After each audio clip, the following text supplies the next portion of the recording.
बिस्मिल्लाहिर्रहमानिर्रहीम। अस्सलाम वालेकुम टू एवरीवन। कैसे हैं सब लोग? ठीक है बेटा, आज हम उसी सीरीज को आगे बढ़ाते हुए फिजिक्स के न्यूमेरिकल्स, मैंने आपको बताया था कि हमने स्टार्ट किए हुए हैं। चैप्टर 2 के न्यूमेरिकल्स हैं, तो मैं ज्यादा तमहीद नहीं बांधूंगा। नेक्स्ट न्यूमेरिकल है 2.6। यहां से हम स्टार्ट ले रहे हैं न्यूमेरिकल नंबर 2.6। सबसे पहले बेटा स्टेटमेंट को आपने ध्यान से रीड करना है, समझना है कि हमें क्या गिवन है और हमने फाइंड आउट क्या करना है। देखिए, अ ट्रेन स्टार्ट्स फ्रॉम रेस्ट। जब कोई ट्रेन रेस्ट पोजीशन पे होती है तो मींस उस वक्त उसकी इनिशियल स्पीड कितनी होगी? उस वक्त उसकी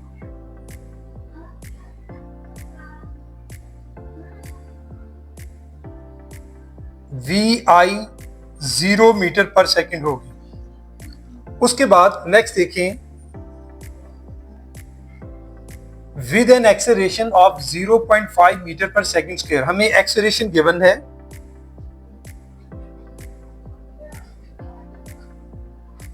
एक्सेलरेशन A 0.5 मीटर पर सेकंड स्क्वायर। नेक्स्ट देखें, find its speed in kilometre पर आवर। हमने इनिशियल स्पीड हमें पता है कि 0 है, फाइंड आउट जो करनी है स्पीड वो फाइनल स्पीड है, फाइनल स्पीड, लेकिन इन किलोमीटर पर आवर में निकालनी है। इन किलोमीटर पर आवर में हमने इसको फाइंड आउट करना। मजीद हमें क्या गिवन है? When it has moved through 100 metre. हमें डिस्टेंस गिवन है, इसके अलावा यहां लिखेंगे जी distance S is equal to 100 metre. देखें, इनिशियल स्पीड VI है 0 मीटर पर सेकंड, एक्सेलरेशन A है 0.5 मीटर पर सेकंड स्क्वायर, फाइनल स्पीड हमने फाइंड आउट करनी है, डिस्टेंस S हमारे पास गिवन है।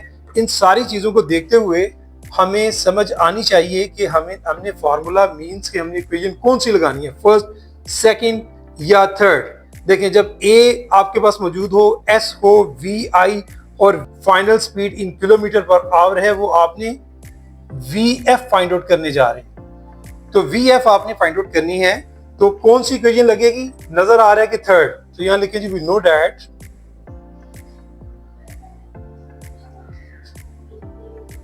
थर्ड इक्वेशन क्या होती है जी? 2AS is equal to VF square minus VI square. अब हमने वैल्यूज पुट करनी है बाय पुटिंग वैल्यूज। 2 के बाद A की वैल्यू पुट करें जी, कितनी है? 0.5। यहां लिखिए जी 0.5 मल्टीप्लाई किसके साथ करना है? S के साथ। S की वैल्यू कितनी है? 100। VF स्क्वायर ये हमने फाइंड आउट करना है, यहां लिखें जी VF square minus VI square. VI की वैल्यू कितनी है? 0 स्क्वायर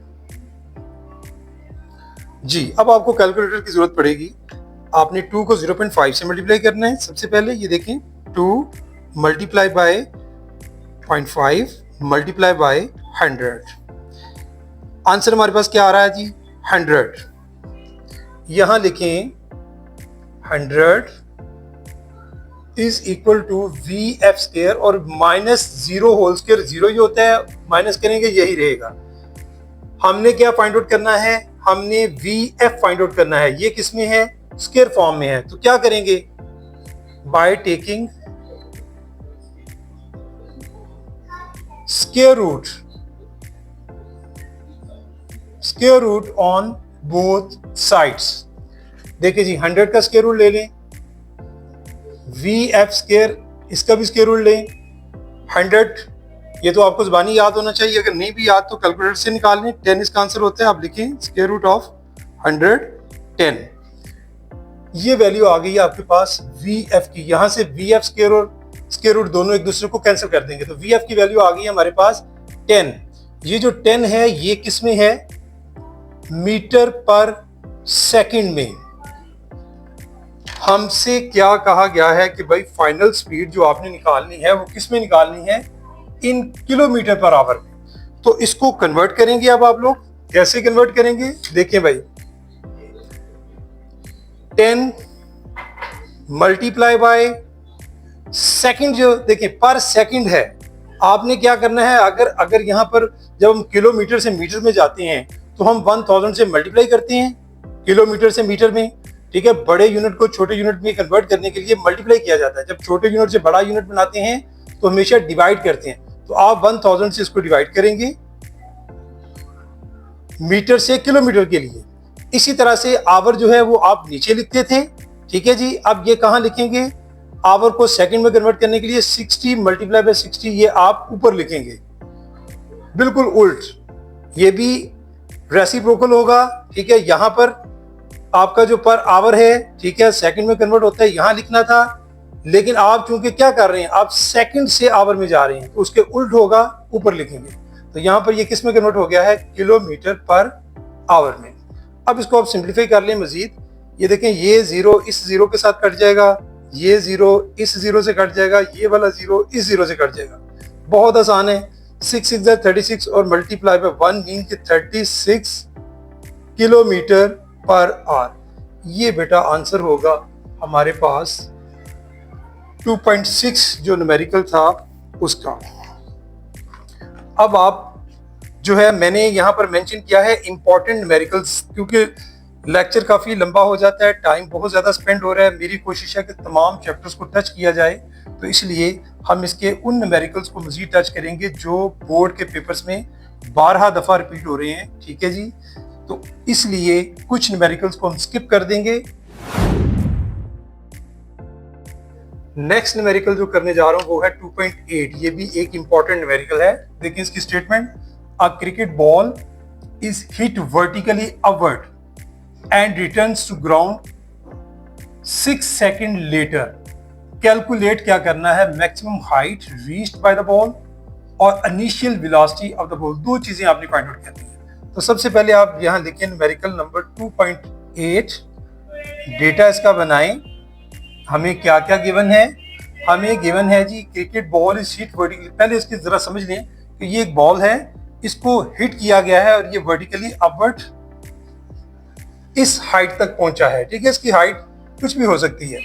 अब आपने समझना यह है कि जब ये इस हाइट पर यहां पर पहुंचता है तो कुछ मूवमेंट्स के लिए इसकी जो वेलोसिटी होगी, फाइनल वेलोसिटी, वो यहां क्या हो जाती है, जीरो। एक तो आपने ये बात समझनी होती है, ठीक है। दूसरी बात यह है कि कहा यह गया है कि वर्टिकली अपवर्ड तो and returns to ground in 6 second.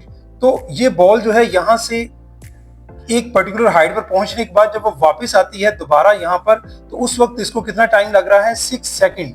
अब ये आपने समझना है कि 6 सेकंड इसका वो टाइम है कि बॉल यहाँ से मूव की, पर्टिकुलर हाइट तक गई और फिर ये वापस आई, यानी इसके अपवर्ड टाइम और डाउनवर्ड टाइम वो हमें दिया गया है 6 सेकंड। ये आपने पहले इस बात को समझना है, ठीक है जी। अब आते हैं दोबारा से क्वेश्चन की तरफ कि हमारे पास क्या क्या चीजें गिवन है। Cricket ball is hit vertically upward and returns to ground 6 second later, means हमें टाइम जो दिया गया है, यहां लिखेंगे टाइम, ब्रैकेट में लिख सकते हैं आप लोग अपवर्ड एंड डाउनवर्ड, यानी अपवर्ड एंड डाउनवर्ड टाइम हमें दिया गया है। वो क्या है जी, टी हमारे पास क्या है इस वक्त, 6 सेकंड। उसके बाद आ जाए दोबारा फिर से आए क्वेश्चन की स्टेटमेंट के ऊपर। मैक्सिमम हाइट आपने फाइंड आउट करनी है। हाइट यानी डिस्टेंस ही होता है, एस लिख लें इसके लिए या एच लिख लें, ये आपने फाइंड आउट करनी है। नेक्स्ट देखिए और क्या है, सेकंड थिंग आपने फाइंड आउट करनी है इनिशियल वेलोसिटी। जी इनिशियल वेलोसिटी, इनिशियल वेलोसिटी को वी आई से डिनोट करते हैं, ये भी फाइंड आउट करनी है। अब यहां पर हमारे पास फाइनल वेलोसिटी नहीं दी गई, वो अंडरस्टूड है। मैंने शुरू में आपको समझा दिया था कि जब बॉल को हिट किया गया किसी पर्टिकुलर पॉइंट पर जाकर वो चाहे एक लम्हे के लिए स्टॉप करे, जैसे ही वो स्टॉप करेगा तो उसकी जो शुरू की वेलोसिटी कुछ भी थी, तो वो वहां जाकर जैसे स्टॉप किया तो उसकी फाइनल वेलोसिटी क्या हो जाएगी, जीरो। तो यहां लिखें जी final velocity VF is equal to 0 metre per second. अगली बात, इसमें एक्सेलरेशन जो है वो हाइट की वजह से है, तो एक्सेलरेशन ड्यू टू ग्रेविटी यहां पर क्या पैदा होगा, ग्रेविटेशनल एक्सेलरेशन हम लिखेंगे, ग्रेविटेशनल एक्सेलरेशन को जी से, इसका एब्रिविएशन जी है।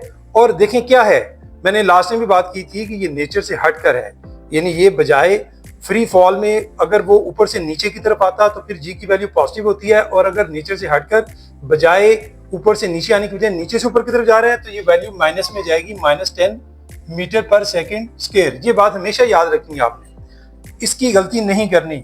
अगर बॉल या कोई भी चीज है वो फ्रीली ऊपर से यानी हाइट से ग्राउंड की तरफ आती है तो उस वक्त वैल्यू पॉजिटिव होती है, लेकिन अगर हम ग्राउंड से हाइट की तरफ किसी भी चीज को फेंकते हैं, बेचते हैं, तो देन ग्रेविटेशन एक्सेलरेशन की वैल्यू हमेशा नेगेटिव होगी, क्योंकि नेचर के खिलाफ है।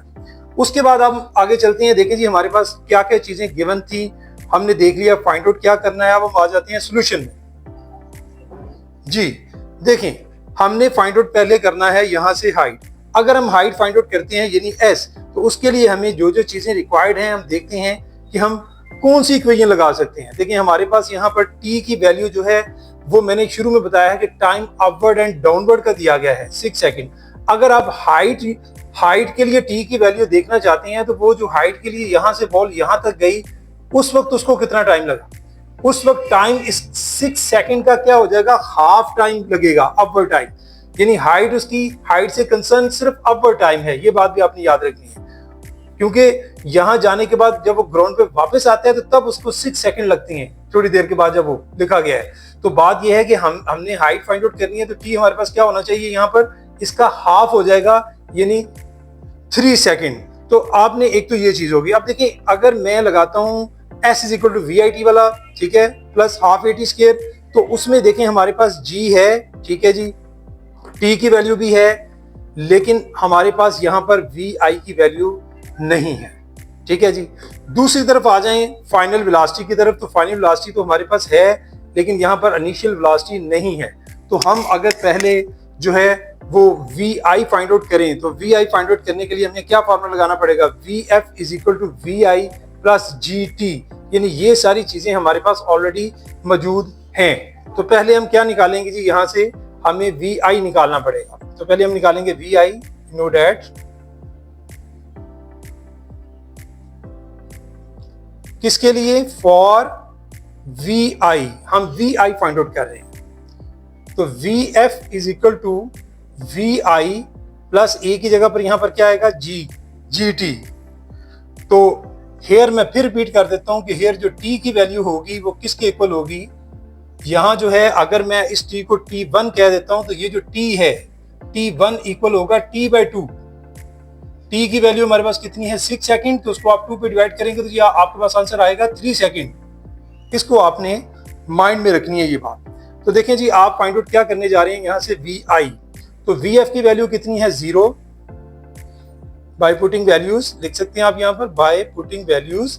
उसके बाद VF की वैल्यू आपने पुट कर दी 0, VI आपने फाइंड आउट करना है, G की वैल्यू कितनी है, -10 मीटर पर सेकंड स्क्वायर। अगर साथ आप यूनिट सब पे लिख रहे हैं तो लिख लें, अगर नहीं लिख रहे तो अंडरस्टूड है। -10, T1 की वैल्यू कितनी है, 3। देखें जी अब आपने क्या करना है, 0 एज इट इज, VI लिखें, और ये देखें ये प्लस माइनस माइनस, और 3 10 क्या होता है, 30, यानी -30। ये जो -30 है अगर आप इसको दूसरी तरफ ले जाते हैं 0 प्लस 30 हो जाता है, तो आपके पास ये आंसर आ जाएगा 0 + 30 इज इक्वल टू VI। और मैं इसको मजीद लिखूं तो VI is equal to 30 metre पर सेकंड। ये हमारे पास VI की वैल्यू जो है अब आ गई है। अब देखिए यहाँ पर कंफ्यूज नहीं होना भाई कि आपने इक्वेशन जो है, जैसे मैंने बोला था कि आप लोग S is equal to VIT या H निकालने के H is equal to VIT plus half GT square लगा सकते हैं, ठीक है, लेकिन हम दोबारा अगर इसको देखते हैं तो हमारे पास दोनों ऑप्शंस हैं। अगर हम लोग VF की वैल्यू भी है, अब VI की वैल्यू भी हमने फाइंड आउट कर ली है, हम 2 जो हमारा फार्मूला होता है 2AS वाला, ठीक है जी, 2AH लगा के VF square minus VI square, उससे भी इसको फाइंड आउट कर सकते हैं। अब ये आप पे डिपेंड करता है कि आपको कौन सी इक्वेशन लगाना आसान है, तो वो आप लगा सकते हैं। सेकंड भी अप्लाई कर सकते हैं, थर्ड भी कर सकते हैं। तो मैं इसको जो है वो किसी एक से यहाँ पर आपके सामने सॉल्व कर रहा हूं। अब हम जा रहे हैं फॉर एज, क्या फाइंड आउट कर रहे हैं, एज। एच के लिए सपोज मैं थर्ड इक्वेशन लगाता हूं, 2GH is equal to VF square minus VI square. मैंने यहां आपको बता दिया कि भाई आप ये भी लगा सकते हैं और उसके अलावा H is equal to VIT plus GT square वाली भी लगा सकते हैं, कोई भी अप्लाई कर सकते हैं। ठीक है जी। तो देखें जी, यहां पर आप वैल्यूज पुट करेंगे बाय पुटिंग वैल्यूज, तो ये हमारे पास आ जाएगा 2G की वैल्यू क्या है हमारे पास -10, H की वैल्यू हमने फाइंड आउट करनी है। उसके बाद देखें VF स्क्वायर की वैल्यू क्या है, VF की वैल्यू हमारे पास है 0 होल स्क्वायर माइनस VI की वैल्यू अभी हमने फाइंड आउट की है वो है 30, तो यहां लिखें जी 30 होल स्क्वायर। अब इसको आप कैलकुलेटर से सॉल्व कर लें, वैसे भी कर सकते हैं, 2 को -10 से मल्टीप्लाई करें तो ये हो जाता है -20 और H is equal to 0 whole square, 0 ही होता है, लिखने की जरूरत नहीं है, माइनस एज इट इज, और 30 होल स्क्वायर क्या होता है 3 3 9 यानी 900। मैं इसको बाकी हिस्सा इसका यहाँ पे सॉल्व करता हूँ इस साइड पे। ये देखें हमने एज फाइंड आउट करना है, तो क्या करेंगे, एज के साथ -20 मल्टीप्लाई हो रहा है, उसको -900 पे डिवाइड कर दें, यानी एज हमारे पास यहाँ से इक्वल आ जाएगा -900 डिवाइडेड बाय -20। तो देखें जी, इसको आप डिवाइड करेंगे 900 डिवाइडेड बाय 20, हमारे पास आंसर आता है यहाँ से 45। ये जो माइनस का साइन है, ये माइनस के साइन के साथ आप समझते हैं कि ये कट जाएगा, तो हमारे पास क्या आंसर आ जाएगा नेट 45, और एच जो है वो डिस्टेंस ही होता है, हाइट डिस्टेंस एक ही बात है, तो मीटर इसका यूनिट है। ये बेटा आपका न्यूमेरिकल था 2.8।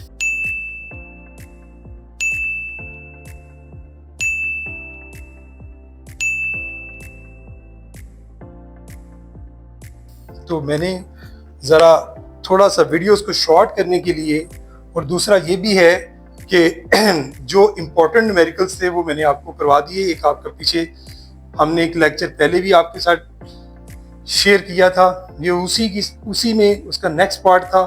तो ये वो न्यूमेरिकल्स हैं, अगर आप लोग इसको करते हैं बेटा तो इंशाल्लाह मैं उम्मीद करता हूँ कि इन्हीं में से कोई ना कोई न्यूमेरिकल बोर्ड के पेपर्स में आएगा और आप अच्छे से अटेम्प्ट कर सकते हैं। सिर्फ करना क्या है बेटा, एक बार प्रैक्टिस जो है वो बहुत ज़रूरी है। जब तक आप प्रैक्टिस अपने हाथों से नहीं करेंगे देन आप अच्छे रिजल्ट्स की तरफ नहीं जा सकते। इंशाल्लाह आप समझ चुके होंगे मेरी बात को अच्छे तरीके से। अस्सलाम वालेकुम।